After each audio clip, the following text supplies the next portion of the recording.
Welcome to Shri Shri food. આજે હું બનાવીશ બધાના ઓલ ટાઈમ ફેવરિટ પેડા।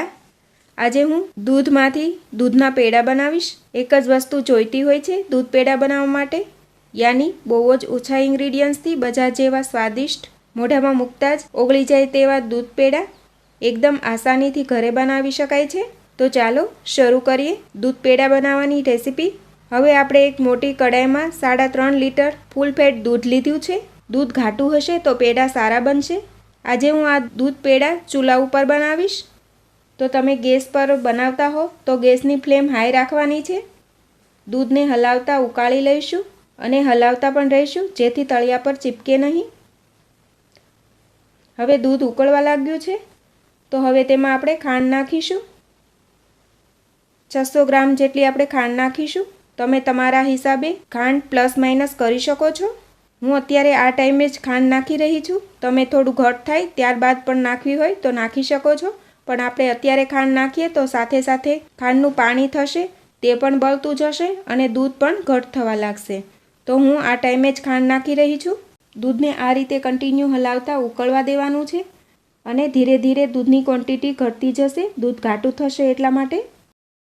હવે તમે જોઈ શકશો દૂધ ઉકળતા ઉકળતા અડધું થઈ ગયું છે અને સાઈડ પર જે મલાઈ ચીપકી ગઈ હોય તેને પણ આપણે અલગ કરતા દૂધની સાથે મિક્સ કરતા જઈશું, જેથી દૂધ ઘાટું થતું જશે અને સ્વાદ પણ વધતો જશે અને ધીરે ધીરે દૂધની ક્વોન્ટિટી ઘટતી જશે, દૂધ ઘાટું થશે એટલા માટે તમારે લગાતાર હલાવતા રહેવાનું છે। જેમ જેમ દૂધ ઘાટું થતું જશે તો કલર પણ બદલાતો જશે। તો આ રીતે દૂધ ઉકળતું હોય તેની ખુશ્બુ બહુ જ સરસ આવે છે અને પછી તેના પેડા બને તે તમે પૂછો જ નહીં, એટલા સ્વાદિષ્ટ બને છે। તો જુઓ આ દૂધ ઘાટું થઈ ગયું છે, બસ હજી થોડું વધારે ઘાટું થવા દઈશું। તો તમે જોયું આમાં ઘી વગેરે કાંઈ પણ નાખવાની જરૂર નથી પડતી। તો હવે આપણે આ દૂધ એકદમ સરસ ઘાટું થઈ ગયું છે। તો તમારે આ ટાઈમે ખાંડ નાખવી હોય તો તમે આ ટાઈમે પણ નાખી શકો છો, પણ હું મારી રીતે મેં બનાવ્યા, હું જે રીતે બનાવું છું એ રીતે। તો હું દૂધ ઉકળે તરત જ ખાંડ નાખ્યું છું, તો મેં એ રીતે ખાંડ નાખીને તમને આજે બતાવ્યા છે। તો હવે તમે ગેસ પર બનાવી રહ્યા હોય તો ગેસની ફ્લેમ તમે લો ટુ મીડિયમ કરી શકો છો અને કન્ટિન્યુ હલાવતા રહીએ। તો આ રીતે મિશ્રણ પેનને છોડવા લાગશે। તમને ઇલાયચી પાવડર નાખવો હોય તો તમે આ સ્ટેજ પર નાખી શકો છો, પણ હું અત્યારે નથી નાખી રહી કારણ કે દૂધના પેડાનો સ્વાદ એટલો સરસ હોય છે તો હું એમાં બીજી કોઈ ફ્લેવર એડ નથી કરતી। તો હવે આપણું આ મિશ્રણ એકદમ સરસ રીતે પેડા બનાવાય એવું રેડી થઈ ગયું છે। તો આ રીતે તમારું મિશ્રણ જ્યારે પેનને છોડવા લાગે ત્યાર પછી તમારે ગેસ બંધ કરી દેવાનો છે અને મિશ્રણને કન્ટિન્યુ હલાવતું રહેવાનું છે, જેથી કડાઈ ગરમ હોય છે તો તળિયા પર ચીપકે નહીં અને આ રીતે જ હલાવતા તેને ઠંડુ કરી લેવાનું છે। હવે આ મિશ્રણ થોડું થોડું ઠંડુ થવા લાગ્યું છે તો હું આ રીતે મારું આ દૂધનું મિશ્રણ થોડું વધારે છે તો હું આ રીતે કડાઈમાં ફરતું ફેલાવી દઈશ, જેથી ઝડપથી ઠંડુ થઈ જાય। ત્યારબાદ આપણે તેમાંથી આસાનીથી પેડા બનાવી શકાય છે। હવે આપણું આ મિશ્રણ ઠંડુ થાય ત્યાં સુધીમાં આપણે એક પ્લેટને ઘી લગાવીને પણ તૈયાર કરી લઈશું। તો આ જુઓ હવે આ ઠંડુ થઈ ગયું છે। હવે આપણે બધું જ મિશ્રણ એકસાથે ભેગું કરી લઈશું। તો તમે જોઈ શકશો આપણું મિશ્રણ એકદમ સરસ ઠંડુ થઈ ગયું છે અને પેડા બનાવી શકાય એવું રેડી પણ થઈ ગયું છે।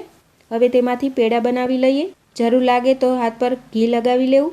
હવે આપણે થોડો બોલ્સ હાથમાં લઈશું, આ રીતે હથેળીની વચ્ચે ગોળ ફેરવતા તેનો પેડો બનાવીશું, બરાબર ગોળ કરીશું। હવે પેડા ઉપર તમારે જે કાંઈ પણ ડિઝાઇન બનાવવી હોય તે તમે બનાવી શકો છો, પણ અત્યારે હું જે વજનમાં 50 ગ્રામ આવે છે તેનાથી ડિઝાઇન બનાવીશ, અથવા તો તમે પેલો જાળીવાળો જારો આવે છે તેનાથી પણ તમે ડિઝાઇન બનાવી શકો છો, અથવા તો તમારી પાસે જે કાંઈ મોલ્ડ હોય તેનાથી પણ તમે ડિઝાઇન બનાવી શકો છો। તો હું અત્યારે આ 50 ગ્રામના મોલ્ડથી ડિઝાઇન બનાવીશ। તો તમે આ રીતે બનાવી લો, ત્યારબાદ 1 કલાક બાદ એકદમ પરફેક્ટ રેડી થઈ જશે। પેડાની સાઇઝ તમે તમારા હિસાબે નાના મોટા બનાવી શકો છો। તો આ રીતે બધા જ બનાવી લઈએ। તો જુઓ બિલકુલ તૈયાર છે, બહુ જ સ્વાદિષ્ટ ઝટપટ બની જાય તેવા એકદમ પોચા રૂ જેવા પેડા। તેને તમે કોઈ પણ ડ્રાયફ્રૂટથી ગાર્નિશ કરી શકો છો અથવા તો કેસરથી પણ તમે ગાર્નિશ કરી શકો છો.